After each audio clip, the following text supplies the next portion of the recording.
మైదానంలో జరుగుతున్న భారత్, ఇంగ్లాండ్ జట్ల మధ్య చివరి టెస్ట్ మ్యాచ్ రెండు జట్లకు జీవన్మరణ పోరాటంగా మారింది. 3 రోజుల ఆట ముగిసిన తర్వాత 4వ రోజు మ్యాచ్ ఉత్కంఠను రేపుతోంది. భారత జట్టు నిర్దేశించిన 374 పరుగుల కఠిన లక్ష్యాన్ని ఛేదించేందుకు ఇంగ్లాండ్ జట్టు ఆడుతోంది. ఈ నేపథ్యంలో ఈ మ్యాచ్లో భారత జట్టు విజయం సాధించి సిరీస్ను సమం చేయడానికి ఏం చేయాలి? విజయావకాశాలు ఎలా ఉన్నాయి? అనే అంశాలను వివరంగా పరిశీలిద్దాం. ఈ మ్యాచ్ మొదటి ఇన్నింగ్స్లో భారత జట్టు 224 పరుగులు చేయగా, ఇంగ్లాండ్ 247 పరుగులు చేసింది. రెండో ఇన్నింగ్స్లో భారత జట్టు 396 పరుగులు సాధించి, ఇంగ్లాండ్కు 374 పరుగుల విజయ లక్ష్యాన్ని నిర్దేశించింది. మూడో రోజు ఆట ముగిసే సమయానికి, ఇంగ్లాండ్ జట్టు తమ రెండో ఇన్నింగ్స్లో 1 వికెట్ నష్టానికి 50 పరుగులు చేసింది.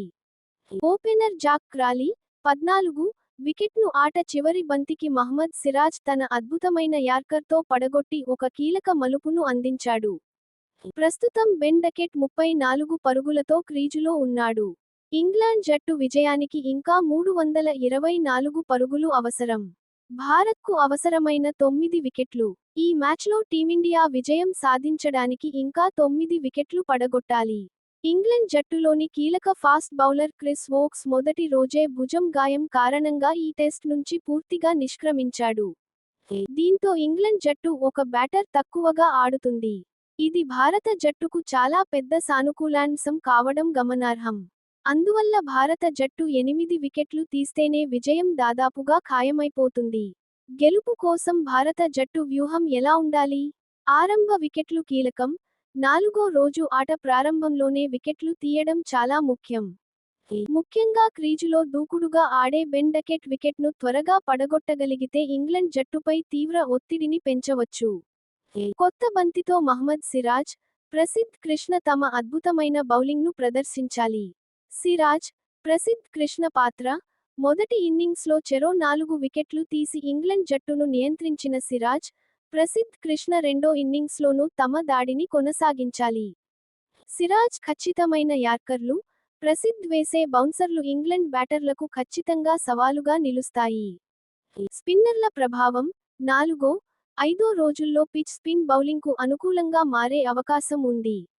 రవీంద్ర జడేజా, వాషింగ్టన్ సుందర్ ఈ అవకాశాన్ని సద్వినియోగం చేసుకోవాలి.